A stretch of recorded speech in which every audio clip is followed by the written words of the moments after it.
U.S. stocks got a boost Thursday after fresh economic data rekindled hopes that inflation remains in a downward trend. The Dow finished flat, while the S&P 500 ended 0.75% higher, and the Nasdaq soared nearly 1.7%. The Producer Price Index, or PPI, came in softer than expected, supporting the narrative that inflation is still cooling. Just a day earlier, hotter-than-expected CPI data sent stocks sharply lower and benchmark Treasury yields to their highest level since November.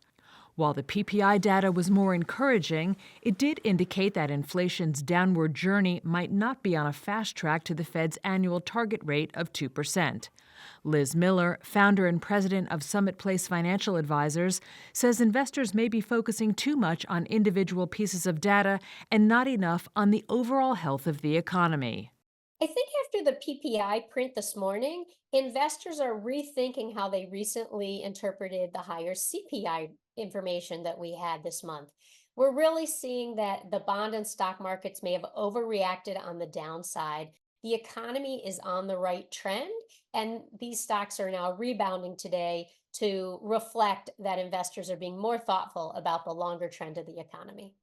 Tech-related momentum stocks led the charge on Thursday, with Apple and Nvidia both finishing more than 4% higher.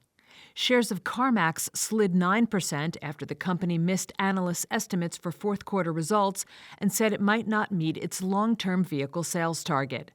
Shares of Globe Life tumbled 53% after Fuzzy Panda Research disclosed a short position in the company, alleging multiple instances of insurance fraud. And shares of Rent the Runway skyrocketed more than 160% after the apparel rental company said it was betting on artificial intelligence to power its current year growth.